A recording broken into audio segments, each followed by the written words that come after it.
Hello everyone, welcome to science think. आज की video के अंदर हम स्टार्ट करेंगे थर्मोडायनेमिक्स से। तो यहां पर हम लिख लेते हैं थर्मोडायनेमिक्स।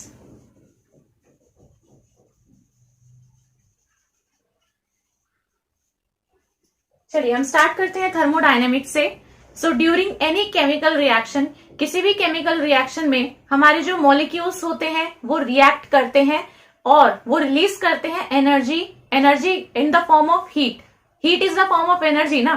सो हमारी कोई भी अगर केमिकल रिएक्शन होती है तो उसके अंदर मॉलिक्यूल्स जो है वो आपस में रिएक्ट करते हैं, ठीक है ना। तो हमारे रिएक्टेंट के जो मॉलिक्यूल्स होंगे, जो भी एटम्स होंगे, वो आपस में रिएक्ट करते हैं, हमें एक प्रोडक्ट देते हैं। अब इसी केमिकल रिएक्शन के अंदर मैं कह रही हूं कि हमारी एनर्जी रिलीज होती है। सो एनर्जी रिलीज होती है in the form of heat, because heat is a form of energy. अब यहां से जो हमारे पास में केमिकल एनर्जी ये रिलीज हो रही है, आप इस एनर्जी का यूज कर सकते हो कोई वर्क कराने में, कोई भी मैकेनिकल वर्क कराने में आप इस एनर्जी का यूज कर सकते हो। जैसे कि आपको कोई मशीन ऑपरेट करानी है, ठीक है। अब यहां पर बात आती है कि एनर्जी चेंज क्यों आ रहा है यहाँ पर, क्योंकि मैंने कहा कि एटम्स जो हैं वो हमारे क्या करते हैं, रिएक्ट करते हैं, आपस में प्रोडक्ट फॉर्म करते हैं। सो यहाँ पर क्या होता है, हमारा जो भी रिएक्टेंट होगा उसके अंदर एटम्स हैं, ठीक है ना। तो पहले हमारा जो रिएक्टेंट है उसके एटम्स जो है कुछ इस तरीके से रीअरेंज करेंगे कि आपको वो रिक्वायर्ड जो आपका प्रोडक्ट है वो आपको मिल जाए। सो यहाँ पर एटम्स जो है वो कुछ इस तरीके से रीअरेंज करते हैं, तो आपके पास में कुछ ना कुछ एनर्जी चेंज आता है। पहले उनकी कुछ एनर्जी होगी, बाद में उन्होंने आपको कुछ और प्रोडक्ट दे दिया तो उनकी कुछ और एनर्जी होगी। सो इसकी वजह से यहाँ पर क्या होगा, एनर्जी चेंज आएगा। सो एनर्जी की जो डिफरेंट ये फॉर्म्स हैं आपस में इंटर रिलेटेड हैं और कुछ सर्टेन कंडीशंस में हम इनको एक फॉर्म से दूसरे फॉर्म के अंदर भी कन्वर्ट कर सकते हैं, ठीक है। तो हम यहाँ पर अलग अलग फॉर्म की जो एनर्जीज होती हैं उनको एक दूसरे के अंदर ट्रांसफॉर्म कर सकते हैं। कुछ सर्टेन कंडीशंस होनी चाहिए तो हम उनको ट्रांसफॉर्म आसानी से कर सकते हैं। तो थर्मोडायनेमिक्स क्या है यहाँ पर, थर्मोडायनेमिक्स हमारी वो स्टडी है जिसके अंदर हम पढ़ते हैं डिफरेंट फॉर्म्स ऑफ एनर्जीज के बारे में, और जो अभी मैंने स्टेटमेंट बोली है कि हम एनर्जीज का ट्रांसफॉर्मेशन पढ़ते हैं, ठीक है। तो थर्मोडायनामिक्स के अंदर हम पढ़ते हैं different forms of energy and their transformation.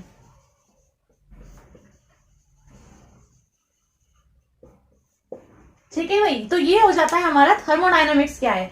Thermodynamics is the study of different forms of energy और उनके ट्रांसफॉर्मेशन किस तरीके से होते हैं एक दूसरे में।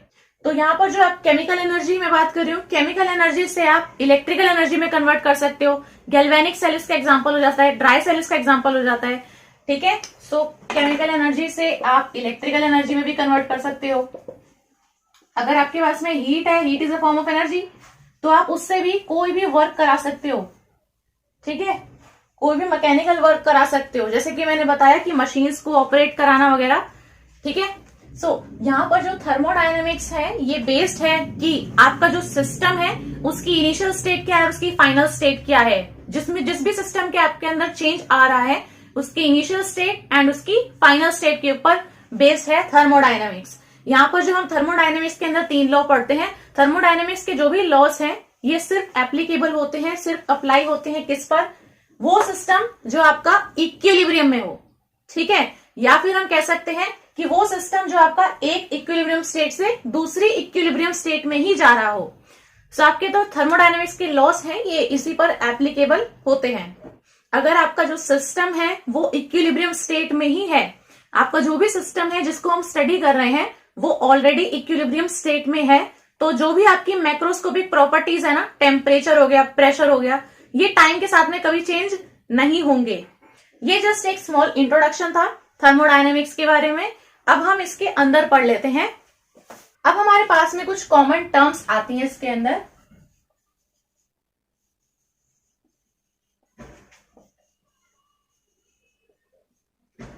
इसके अंदर सबसे पहली चीज जो है ये हम पढ़ते हैं कि सिस्टम क्या है। तो यहां पर है, एक तो सिस्टम है और दूसरा क्या है, surrounding.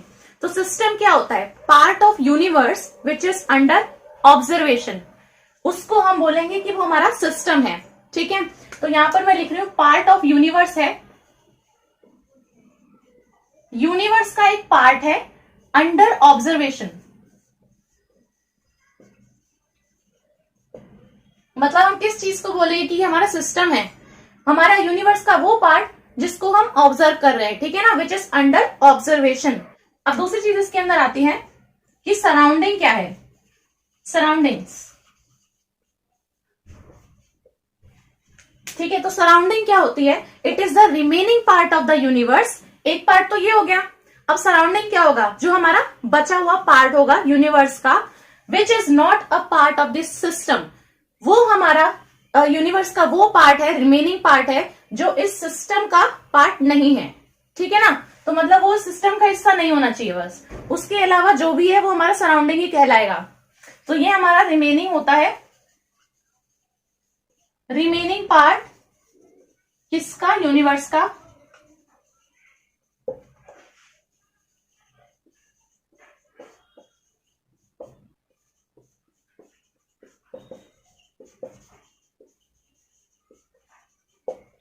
Which is not a part of this system.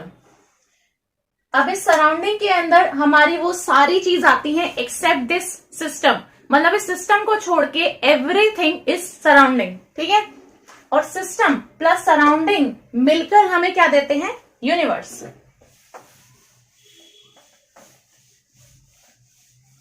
क्योंकि इसमें दो ही चीज तो हुई, यूनिवर्स में हमारा ये सिस्टम है और एक सराउंडिंग बोला मैंने। तो हमारा जो सिस्टम है प्लस जो सराउंडिंग्स हैं, ये दोनों मिलके देते हैं यूनिवर्स। इसमें आप एग्जांपल से देख सकते हो। मैंने यहां पर एक इस तरीके से देखो बीकर ले लिया, ठीक है। तो यहां पर इस बीकर के अंदर हम एक रिएक्शन को पढ़ रहे हैं। रिएक्शन है बिटवीन हमारा कोई ए है और कोई बी है, कुछ भी हो सकता है, ठीक है। तो यहां पर जो है हम इन दोनों के बीच में अगर रिएक्शन को पढ़ रहे हैं तो यहां पर मेरा ए भी है और बी भी है, दोनों चीज हैं। तो ये यहां पर हम जिस चीज को ऑब्जर्व कर रहे हैं, जिस चीज को हम स्टडी कर रहे हैं, ये हमारा कहलाएगा भाई सिस्टम, ठीक है। तो इस बीकर के अंदर मैंने जो यहाँ पर ये ए और बी का रिएक्शन मिक्सचर ले लिया है, इसको हम बोलेंगे अभी हमारा क्या है? सिस्टम है। इसके अलावा जो भी इसकी सराउंडिंग होगी वो सराउंडिंग ही है। ये भी सराउंडिंग है, इधर भी सराउंडिंग है और इधर भी, ये पूरा सराउंडिंग ही है, ठीक है।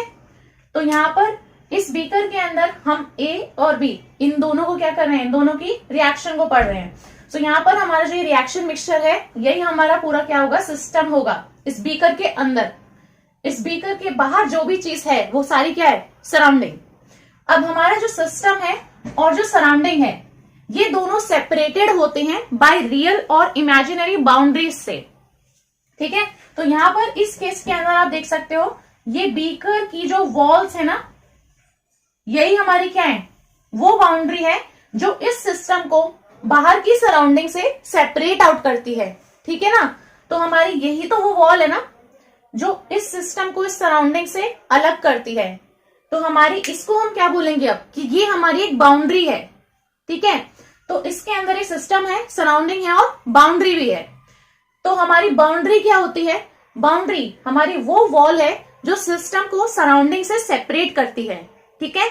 ऐसे ही आप देख सकते हो यहाँ पर ये वाली भी हमारी क्या है? पूरी की पूरी बाउंड्रीज हैं। सो बाउंड्री वो चीज है, वो हमारी वॉल है जो सिस्टम और सराउंडिंग को एक दूसरे से सेपरेट करती है, अलग रखती है। और बाउंड्री से ही हमारा सिस्टम और सराउंडिंग के बीच में हमारा क्या होता है भाई? हमारा दोनों चीज का क्या होता है? इंट्रैक्शन होता है। तो यहाँ पर अगर मैंने ए और बी लिया है, इस तरीके से आप कोई और एग्जाम्पल भी ले सकते हैं।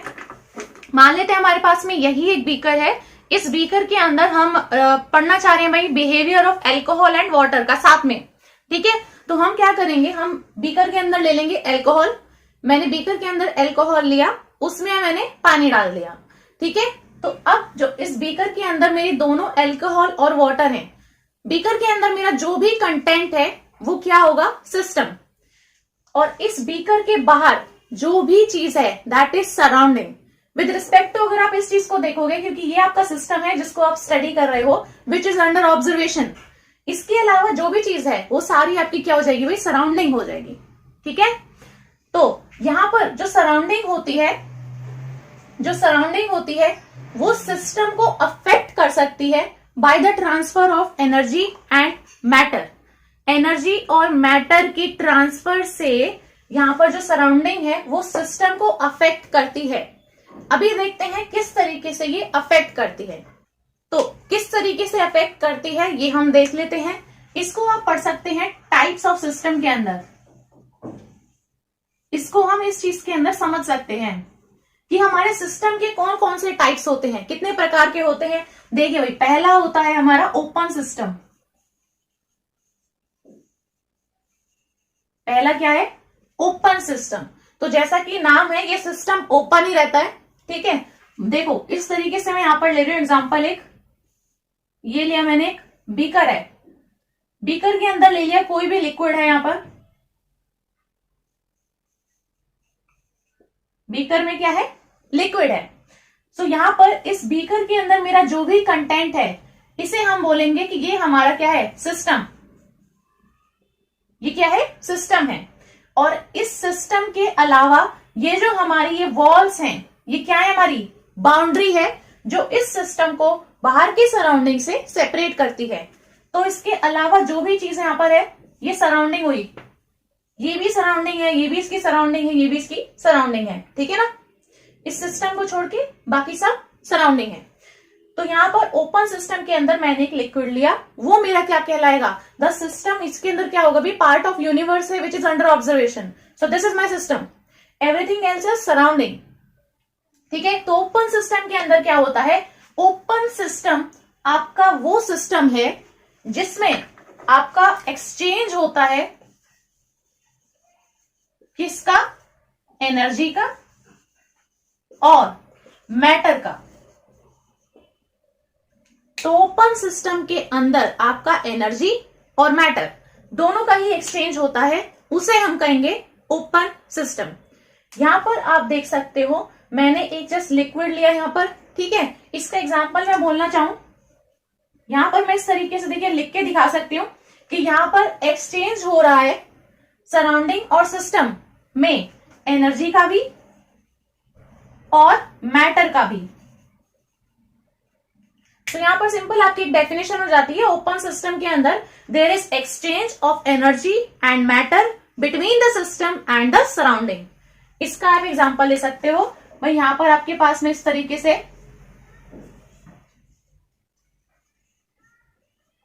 ये आपके पास में जो है चाय रखी हुई है। ठीक है, कप के अंदर एक चाय है, तो यहां पर एक कप के अंदर आपने चाय रख दी है। तो ये एक एग्जांपल हो जाता है ओपन सिस्टम का, क्योंकि यहां पर आपका एक्सचेंज होगा मैटर का भी और एनर्जी का भी। ठीक है, ये एक एग्जांपल है ओपन सिस्टम का। अगर हम इसमें इसके बेसिस पे बात करें तो आप एक एग्जांपल ले सकते हो जिंक ग्रैन्यूल्स का HCl के साथ में। तो हमने जो है जिंक ग्रैन्यूल्स, ये रिएक्शन आपने पढ़ी हुई होगी। ठीक है, HCl के साथ में।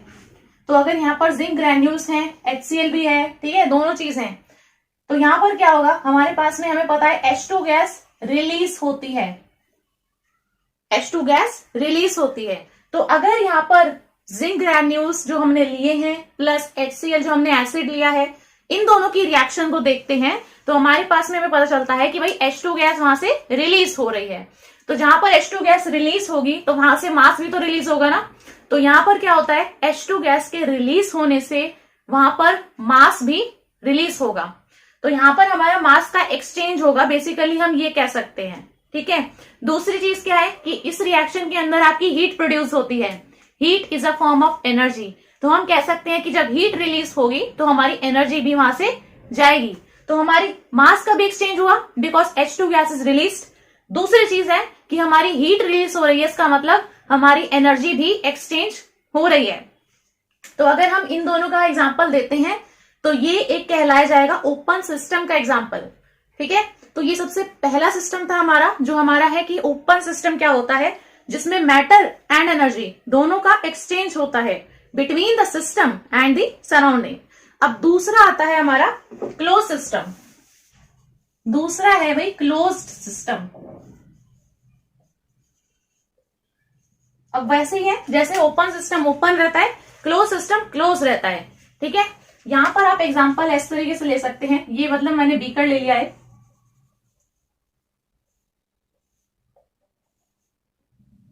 ठीक है, ये बीकर है, यहां पर फिर से कोई भी लिक्विड ले लिया है यहां पर, और ये अब क्या है, क्लोज्ड है।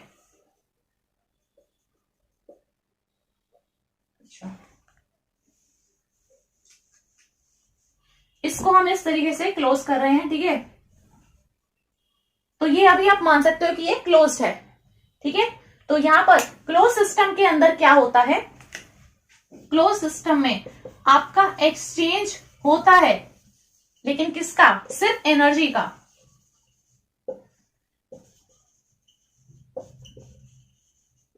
पर मैटर का नहीं होता है। क्लोज सिस्टम के अंदर क्या होता है, आपकी एनर्जी का तो एक्सचेंज होगा, लेकिन मैटर का एक्सचेंज कुछ नहीं होगा, ठीक है। तो यहां पर क्या होता है, हमारे पास में ये लिक्विड है, यहां पर इस तरीके से इसके वेपर्स भी होंगे। जैसे हमारा ओपन सिस्टम के अंदर था, तो ओपन सिस्टम के अंदर भी हमारे वेपर्स होंगे, लेकिन वो पूरी तरीके से वहां पर फैलेंगे, ठीक है, सिस्टम से जाएंगे सराउंडिंग में। लेकिन क्लोज सिस्टम के अंदर क्या होगा, हमारा लिक्विड भी यहीं पर है, और अगर इसके वेपर्स हैं तो वो भी कहाँ होंगे, इसी सिस्टम के अंदर ही रहेंगे, बाहर नहीं जाएंगे। सो मैटर का एक्सचेंज हुआ नहीं हुआ, लेकिन यहाँ पर एनर्जी का एक्सचेंज होता है। कैसे होता है, क्योंकि क्लोज सिस्टम के अंदर जो आपकी ये वॉल्स हैं, इसकी जो वॉल्स हैं, जो इसकी बाउंड्री है, वो होती है यहां पर थर्मली कंडक्टिंग।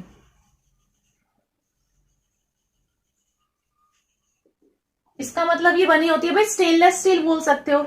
अब जो स्टेनलेस स्टील की हमारी फ्लास्क होता है, ठीक है, जो स्टेनलेस स्टील वाला फ्लास्क होता है, उसमें आपकी हीट एक्सचेंज हो सकती है। जो अगर आपकी हीट एक्सचेंज होगी तो इसका मतलब आपका एनर्जी एक्सचेंज भी होगा। तो यहां पर आपका सीधा सा एग्जांपल हो जाता है आपका जो स्टेनलेस, ये सब आपकी बुक में लिखा हुआ ही होगा, ठीक है। यहां पर सिर्फ आपको समझने की जरूरत है जो मैं कर रही हूं। तो यहां पर आपका एग्जांपल हो जाता है स्टेनलेस स्टील का फ्लास्क, जो आपकी हीट एक्सचेंज होने देता है। हीट एक्सचेंज होगा, एनर्जी एक्सचेंज भी होगा, ठीक है। तो यहां पर आपकी जो वॉल्स होती हैं, क्योंकि वो थर्मली कंडक्टिंग है, हीट एक्सचेंज होने देंगी, तो energy exchange is possible. But यहां पर मैटर का कोई एक्सचेंज नहीं हो पाएगा, बिकॉज यहां पर जो आपका सिस्टम है ये बंद है, क्लोज है। So this is an example of close system. इस तरीके से आपका सिस्टम क्लोज है। ये हुआ आपका दूसरा चीज। देखो, ओपन सिस्टम के अंदर आपका एनर्जी भी एक्सचेंज, मैटर भी एक्सचेंज। क्लोज सिस्टम के अंदर आपकी सिर्फ एनर्जी एक्सचेंज हो पाएगी, मैटर एक्सचेंज होएगा ही नहीं। अब आपका आता है तीसरा सिस्टम, आइसोलेटेड सिस्टम। अब तीसरा सिस्टम कैसा है, आइसोलेटेड है। इसके अंदर आपका जो एग्जाम्पल है वो कुछ इस तरीके से है। यहां पर देखिए, फिर से आपके पास में वही लिक्विड आप मान सकते हो कोई भी, ठीक है। अब इसके अंदर क्या होता है, आपका ना ही एनर्जी का एक्सचेंज होता है, ना ही मैटर का एक्सचेंज होता है, बिकॉज यहां पर जो आपकी ये वॉल्स होती हैं, ये थर्मली इंसुलेटिंग होती हैं।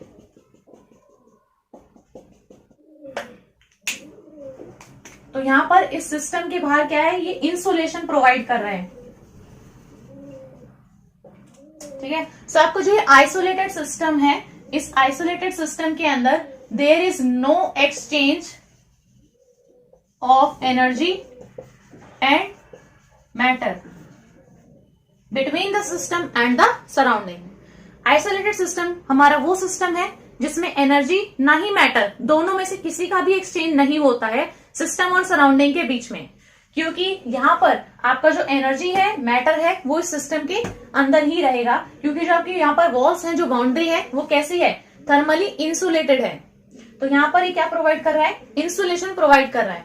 तो हालांकि जो भी कोई भी हमारा सिस्टम है, वो परफेक्टली हमारा आइसोलेटेड नहीं हो सकता है, ठीक है। No system is perfectly isolated, लेकिन फिर भी हमारा जो सिस्टम है, जो कंप्लीटली आपका प्रिवेंट करता है मैटर के इन और आउट फ्लो को, ठीक है, और थर्मली इंसुलेटेड है, और वो हीट के फ्लो को भी प्रिवेंट कर रहा है, तो ऐसे सिस्टम को हम बोल देते हैं कि वो हमारा आइसोलेटेड सिस्टम है, जैसा कि इस केस के अंदर है। अब इसके अंदर हमारी आती हैं दो properties. So thermodynamics deals with matter in terms of bulk properties. अब इन्हीं बल्क प्रॉपर्टीज की वजह से हमारे पास में अराइज होती है मैक्रोस्कोपिक प्रॉपर्टीज, जैसे कि होगी pressure, temperature, volume, surface tension है, इसके अलावा डेंसिटी है, विस्कोसिटी है, रिफ्रैक्टिव इंडेक्स, ये सारी की सारी मैक्रोस्कोपिक प्रॉपर्टीज हैं, ठीक है। तो यहाँ पर जो हमारी प्रॉपर्टीज हैं, ये बेसिकली दो टाइप्स में डिवाइडेड रहेंगी। पहला तो हो जाता है हमारा एक्सटेंसिव प्रॉपर्टीज। तो एक्सटेंसिव प्रॉपर्टीज हमारी कौन सी प्रॉपर्टीज होंगी? एक्सटेंसिव प्रॉपर्टीज हमारी वो प्रॉपर्टी है जिसकी वैल्यू डिपेंड करती है on amount and size of substance present in the system. System के अंदर जो हमारा सब्सटेंस है उसका कितना अमाउंट है या फिर साइज है, इसकी वैल्यू उस चीज पे डिपेंड करती है। ठीक है, तो ये हमारी वो प्रॉपर्टी है whose value depends on amount और size of substance present in the system. ठीक है, ये हमारी कौन सी है जो डिपेंड करती है कि कितना अमाउंट है या फिर कितना साइज है उस सब्सटेंस का उस सिस्टम के अंदर। यहां पर देख लेते हैं इसके एग्जांपल्स।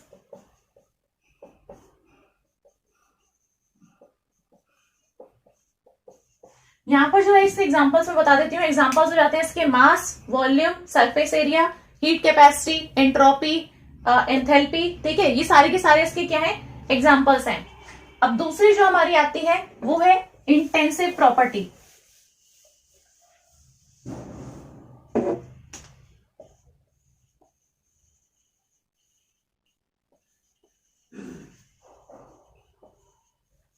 जस्ट इसका ऑपोजिट हो जाएगा इंटेंसिव प्रॉपर्टीज के अंदर। इंटेंसिव प्रॉपर्टीज हमारी वो प्रॉपर्टीज हैं जिनकी वैल्यू इंडिपेंडेंट है किस पे? अमाउंट और size of substance present in the system. वो वाली वैल्यूज हमारी डिपेंड कर रही थी, यहां पर ये इससे इंडिपेंडेंट है। मतलब ये इसके अमाउंट, साइज क्या है सब्सटेंस का, उस पर डिपेंड नहीं करती है इसकी वैल्यूज। ठीक है, तो ये हमारे क्या है? इंडिपेंडेंट है।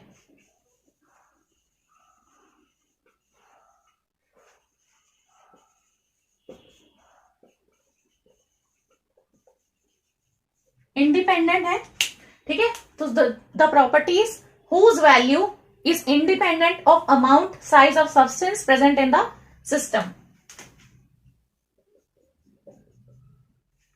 यहां पर इसके एग्जांपल देख लेते हैं। टेम्परेचर हो जाता है, प्रेशर हो जाता है, स्पेसिफिक हीट कैपेसिटी हो जाती है, रिफ्रैक्टिव इंडेक्स हो जाता है, सरफेस टेंशन हो जाता है, विस्कोसिटी है। ठीक है, ये सारे के सारे हमारे क्या हो जाएंगे? इंटेंसिव प्रॉपर्टीज के एग्जांपल्स। तो अभी हमने एग्जांपल्स देख लिए, अब इसको हम समझ लेते हैं। तो यहां पर हम एक बॉक्स को कंसीडर कर रहे हैं।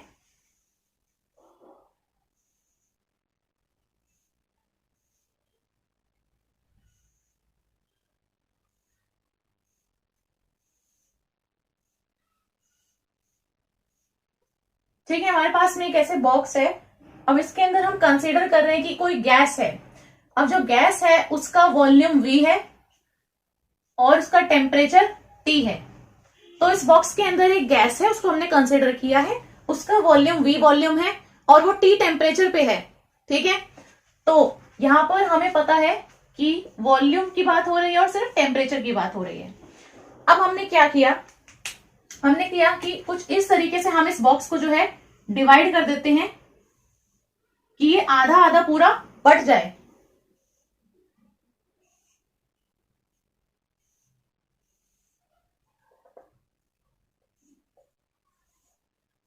ठीक है ना, इस तरीके से जो बॉक्स है, अब हमने क्या किया? इसको पूरा आधा इस तरीके से बांट दिया।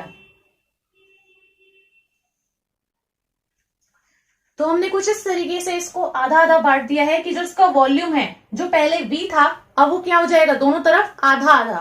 पहले ये क्या था? सिर्फ V। अब ये क्या हो जाएगा? ये हिस्सा हो जाएगा V/2, हाफ हो गई है वॉल्यूम। ठीक है, और ये वाला हिस्सा भी क्या हो जाएगा? हाफ ऑफ V, मतलब V/2, क्योंकि दोनों हिस्से क्या हो गए? बिल्कुल आधे आधे हो गए हैं। लेकिन जो टेम्परेचर है वो दोनों जगह पर क्या रहेगा? सेम ही रहेगा। टेम्परेचर थोड़ा ना आधा हो जाएगा कट के। तो यहाँ पर जो टेम्परेचर है, यहां पर भी T रहेगा और यहां पर भी T रहेगा। तो आप देख सकते हो कि यहाँ पर हमारे पास में ये दो प्रॉपर्टीज हैं, एक तो वॉल्यूम और टेम्परेचर। यहां पर आपने जैसे ही इस बॉक्स को आधा डिवाइड कर दिया है, ठीक है, तो यहां पर वॉल्यूम तो आधी हो गई है। सो यानी वॉल्यूम डिपेंडेंट है कि आपने इसमें क्या चेंजेस किए हैं, लेकिन टेम्परेचर तो सेम ही रहा। टेम्परेचर पे कोई फर्क नहीं पड़ा। So temperature is independent. So जो इंडिपेंडेंट है कि हमारा कितना क्या है, उस चीज से बिल्कुल इंडिपेंडेंट है, तो हमारा क्या होता है, इंटेंसिव होता है। सो हमारे जो इंटेंसिव प्रॉपर्टीज हैं वो इंडिपेंडेंट है। ठीक है, इंटेंसिव इज इंडिपेंडेंट। अब यहाँ पर जो वॉल्यूम है, क्योंकि वो डिपेंड कर रहा है इस चीज पे, तभी तो उसमें फर्क आया ना, तभी उसमें चेंजेस आए, क्योंकि वो डिपेंडेंट है इस चीज पे। तो यहाँ पर हमारी जो वॉल्यूम है ये हमारी क्या हो जाती है, एक्सटेंसिव प्रॉपर्टी। ई लिखा है मतलब एक्सटेंसिव, और टेम्परेचर हमारी क्या हो जाती है, इंटेंसिव प्रॉपर्टी। ठीक है, सो जस्ट ये एक एग्जांपल है जिससे आप इस चीज को समझ सकते हो, क्योंकि ये जो हमारी एक्सटेंसिव प्रॉपर्टीज हैं इनकी वैल्यू डिपेंड करती है कि इसका अमाउंट और साइज क्या है, डिपेंड कर रही है, तभी उसमें चेंज आ रहा है। जबकि टेम्परेचर जो मेरी इंटेंसिव प्रॉपर्टी है उससे कुछ फर्क नहीं पड़ता है, वो एकदम इंडिपेंडेंट है कि इसका क्या साइज रहता है, कितना अमाउंट है। ठीक है, तो हमारी इस तरीके से आप बता सकते हो कि वॉल्यूम इज एक्सटेंसिव प्रॉपर्टी जबकि टेम्परेचर इज इंटेंसिव प्रॉपर्टी। तो ये हमारी हो जाती है प्रॉपर्टीज। अब एक चीज आप इसके अंदर और देख सकते हो कि अगर आप करते हो एक्सटेंसिव प्रॉपर्टी, यहां पर मैं शॉर्ट में लिख रही हूं, ये ईपी मतलब एक्सटेंसिव प्रॉपर्टी मैंने लिखा है, तो extensive property divide by extensive property, दोनों को डिवाइड करते हो तो आपके पास में आती है इंटेंसिव प्रॉपर्टी। फॉर एग्जांपल देख सकते हो, अगर आप लेते हो मास क्या थी, extensive property, divide by volume, तो ये क्या है, मास पर यूनिट वॉल्यूम। तो मास बाय वॉल्यूम क्या होता है, डेंसिटी, और डेंसिटी कैसी प्रॉपर्टी है, इंटेंसिव प्रॉपर्टी। तो अगर extensive property divide by extensive property करते हो तो आपके पास में आती है इंटेंसिव प्रॉपर्टी। ये एक्सटेंसिव है, ये भी एक्सटेंसिव है, ये इंटेंसिव प्रॉपर्टी है। ठीक है, अभी एग्जांपल में मैंने बताया था। यहां पर आप इस तरीके से और भी देख सकते हो, प्रेशर, देखो ये प्रेशर जो है ये होता है आपका फोर्स पर यूनिट एरिया। यहां पर भी आपका देखो मास पर यूनिट वॉल्यूम था, यहां पर आपका फोर्स पर यूनिट एरिया है, तभी ये इक्वल है इस प्रेशर के। ठीक है, force applied per unit area is pressure. तो प्रेशर जो है ये आपकी इंटेंसिव प्रॉपर्टी है, फोर्स आपकी एक्सटेंसिव है, एरिया आपकी एक्सटेंसिव प्रॉपर्टी है, क्योंकि ये डिपेंड करती हैं जबकि ये इंडिपेंडेंट है। तो यहां पर pressure is equal to force upon area, so extensive property divided by extensive property gives you intensive property। इसी तरीके से अगर हम लिखते हैं मोल्स ऑफ, जिस भी कंपोनेंट की बात हो रही है, डिवाइडेड बाय टोटल मोल्स, तो मोल्स अपॉन टोटल मोल्स क्या होते हैं हमारे, मोल फ्रैक्शन।